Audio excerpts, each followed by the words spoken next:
kung mahina ang boses ko na mag-isa, ngayon nawa, marinig sana na sama-samang sumama ang ating taong bayan. Nung nagsona ang ating Pangulo Bongbong, nagsabi siya, nung mga proyektong dapat unahin. Ito si si AX Queen to Si pangalan to? Si Aimee. Si Dole Out Queen yan Si Ayuda Queen yan. Alam niyo kung bakit? Sa lahat ng distribution ng DSWD, nandun siya. Tapos ang laki ng mukha niya dun. This is a very interesting topic. Oo. Kasi malapit na ho kasi eleksyon. At dahil malapit ang eleksyon, kanya-kanyang gimmick ang ginagawa ng mga kandidato. At alam naman natin mga kotsero, meron hong isang kandidato ngayon na natatabangan ang karamihan. Kasama ho ako doon sa mga natatabangan kay Aimee Marcos, mga kotsero. Bakit? Kasi she portrays or she says, sinasabi niya na gusto niya maging unbiased, na wala siyang kakampihan, wala siyang papanigan. Pero, alam naman natin, kitang-kita naman natin na meron. Ang masaklapan niyan, mga kotsero, nakikisaw-saw siya ngayon sa issue ng PhilHealth at DepEd. Pero, mga kotsero, parang hindi na muna inalam yung posisyon ng kapatid niya bago siya nagsalita. And it's weird. Alam niyo, it's very, very weird. Kasi, hindi niya nagagawa yan kay Digong, hindi niya nagagawa kay Sara. So, nasaan doon yung hindi pagkampi? Alam niyo, I get I get yung siguro, baka, syempre, ang palusot niyo dyan. Syempre, ayokong masyadong isipin ng taong bayan na syempre, kapatid ko, kakampihan ko, gano'n, di ba? Baka kasi gano'n yung iniiwasan niya. Baka lang naman, gano'n ang iniiwasan niya. Kaso mo, kung gano'n ang iniiwasan mo, bakit hindi mo magawa sa kabila? And kanina, laman ng balita si Aimee Marcos. Bakit? Kasi nakisawsaw siya dun sa batikos ng PhilHealth at DepEd. Yun. Ano ho ba nangyari? Puntahan natin. Maraming kababalaghan. Aimee Marcos appeals to brother Bongbong to fix 2025 budget miss. Senator Aimee Marcos appealed to her younger brother, President Ferdinand Marcos Jr., to return to Congress the proposed 2025 national budget before he signs it into law, as she accused some lawmakers of tinkering with the General Appropriations Bill. Balik mo na! Oo, sabi niya kay Presidente. Ito yung pinost niya actually. Dito nang galing yan.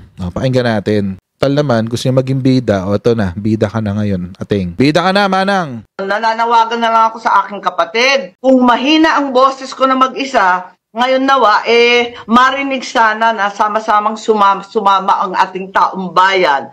Nung nagsona ang ating Pangulo Bongbong, nagsabi siya, nung mga proyektong dapat unahin. Ngayon, sinusuway ka ng mga taong akala mong makakabuti para sa'yo at sa bayan. Yung pala, tinututulan lahat ng priority mo.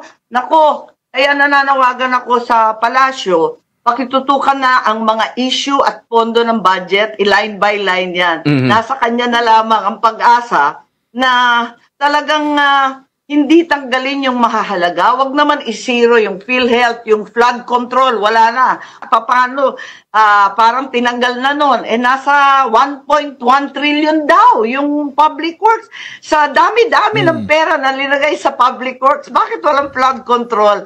Pagkatapos doon sa akin, kasi hawak ko yung DSWD budget, biglang umapir na naman itong AKAP, at saka tinanggalan yung 4.4 million Filipinos na nasa 4Ps, yung tinatawag natin poorest of the poor, tanggal 50 billion. Paano naman mabubuhay ang mga yan? Ayan ang inaasahan. Ayun. Ito si si AX Queen to Si pangalan to? Si Aimee. Si Dole Out Queen yan Si Ayuda Queen yan. Alam niyo kung bakit? Sa lahat ng distribution ng DSWD, nandun siya. Tapos ang laki ng mukha niya dun sa doon sa distribution ng AI. Hindi siya uma-absent, mga kotsero. Lahat ng AX distribution nandoon siya. Simula nung 2023. So yung sinasabi, actually hindi lang siya. Si Bongo, si Bato de la Rosa, si Sara Duterte, sila. Yung mukha nila nakaplastado sa distribution ng mga AX. Tapos gigil sila sa AKAP. Alam nyo, ulitin ko lang yung position ko dyan. Ako ayoko ng dole-outs. Pero mas ayoko rin sa ipokrito. Ulitin ko, ayoko ng dole-outs, ayoko ng ayuda. Lalo na ngayon na wala ng pandemic. Nung pandemic, okay lang. Ngayong may sakuna sa Bicol, may sakuna sa kung saan-saan. Ngayon meron sa sa Canlaon. Sige, dole out, walang problema. Pero yung wala lang, tulad ng AX, AKAP, TUPAD, etc. Hindi na kailangan yan Dapat nga tanggalin na yan. Lahat, hindi lang yung AKAP, pati AX, pati TUPAD, lahat tanggalin na. Hindi na ho kailangan yan. Mababa na po ang unemployment. Our unemployment rate is at 2% if I'm not mistaken, 3 or 2%. Ngayon, 2024. Mas marami ho ngayon ang employed. Mas marami ho ngayon ang may full-time work. Tapos ang papaka pa kayo. Tapos may 4-piece pa. Nakakatawa yung sinabi dito ni Amy. Paano mabubuhay ang mga yan? Wait lang. Obligasyon ba ng gobyerno? Obligasyon ba ng estado buhayin ng bawat isang Pilipino? Hindi ho. Obligasyon ho ng gobyerno, ang obligasyon po ng gobyerno ay bumuo ng mga mekanismo kung saan mabubuhay ng matiwasay ang bawat citizens. Sistema at mekanismo, hindi dole out, hindi ayuda. Tingnan na naman ito ni Amy Marcos. Paano naman mabubuhay yung mga yan? Yan na lang inaasahan. Yun na nga Yun na lang ang inaasahan nila. Ginawa nyo silang spoiled brat tulad ni Duterte. Sara Duterte. Gigil na gigil siya sa akap. Yung AX niya, punong-puno ng pondo yung AX niya. Sinabi ko nga na kung maaari, tignan na lang ng kapatid ko at hindi maaring pakialaman ng lehislatura, ng mga sangay-sangay ng ating lehislatura at mambabatas. Ang ilang department, nasa Korte Suprema yan, labag yan sa batas at sa konsensya ng tao. Yan tayo mahilig ka naman. Ang hilig nyo sa motherhood statements Sige nga, nasaan ang Supreme Court decision dyan? Nasaan yung batas? Nakasulat ba sa saligang batas na ang bawat Pilipino ay dapat binibigyan ng pera ng gobyerno? If that's the case, edi ang dapat binibigyan ng gobyerno yung mga taxpayers, hindi yung mga poorest of the poor. Bakit?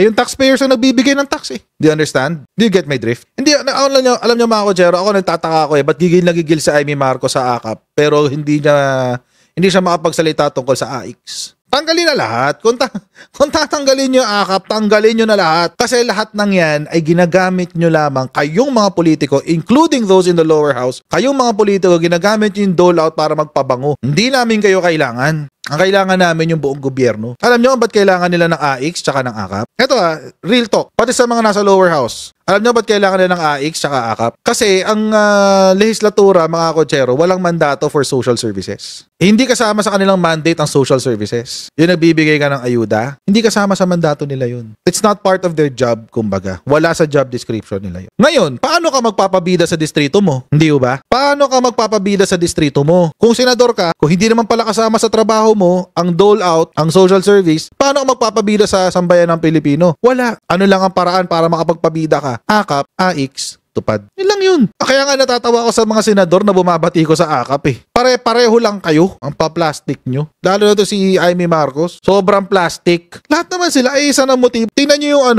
yung AX. Sino ang laging present na senador dyan? Bongo, Bato de la Rosa, Amy Marcos. Lahat sila. Yan tatlong yan, re-electionist for 2025. Kailan sila rumampa sa AX? Last year, 2023. Huwag kayong ipokrito. Hindi kayo cute, hindi kayo nakakatuwa. Alisin na yung ayuda. Kanina mga kotsero, nagsalita na si BBBM tungkol sa PhilHealth. Pinagtanggol ho niya yung PhilHealth. Marcos defends zero PhilHealth subsidy in 2025. Ano po yung kanyang sinabi? PhilHealth has a 500 billion reserve. And the cost of to provide their services in 1 year is less than 100 billion. Narinig niyo yun? Naalala nyo nung unang pinag-usapan natin, yung sa issue ng PhilHealth na yan? Di ba kinuwento ko sa inyo kung paano tumatakbo ang PhilHealth? Na kada tao ay merong nakareserbang pondo, kada member. Ano sinabi ni PBBM? Ang PhilHealth ay merong 500 billion pesos na reserve funds. Reserba na ho yan Hindi ho ginagalaw yan, reserba yan. Magkano daw ang gastusin kada taon ng PhilHealth? 150 billion lang. So, kung merong 500 billion na reserba at 100 billion lang ang ginagastos every year, kakabusin ba ang PhilHealth? But alam niyo mga kotsero, itong mga pinagsasabi ni Amy Marcos, all of the posturing, all of the stuff that she's saying now, I personally believe ito ay para ligawan ang mga DDS sa darating na eleksyon. That's my personal belief. Para ligawan niya ang DDS, para naman iboto siya. Siguro iniisip niya, kuha ko na yung boto ng mga loyalista You actually do. But, baka yun ang iniisip niya, kuha ko na yung boto ng loyalista, so kukunin ko naman yung boto ng mga DDS. Baka lang kasi ganun na iniisip. Pero, real talk lang, Manang Amy. Sinusuka ka na rin ng mga DDS. Ulitin ko, kung makakarating man sa itong video na to, sinusuka ka ng DDS. isinusuka ka ng DDS. Amy Marcos is the brains behind this nightmare Marcos presidency. Even though she knew full well her brother is a drug addict and had zero capacity to lead our country, she manipulated and then deceived Inday Sara into agreeing to be BBM's running mate because she knew he could not win without Inday. I know this. If we know this now, how much more so does Amy? So why does she move heaven and earth for him to be? Why did she move for him to be president? She too is delusional and thinks the presidency is their birthright. Her sole concern is for the Marcoses to go back into power and stay there like their dead, despised dictator father did. So yung nagsabi nito? For what? Certainly, it's not to serve the Filipino people, but to secure the wealth stolen by her family, this family of thieves, and to steal even more, stated by Dr. Lorraine Badoy.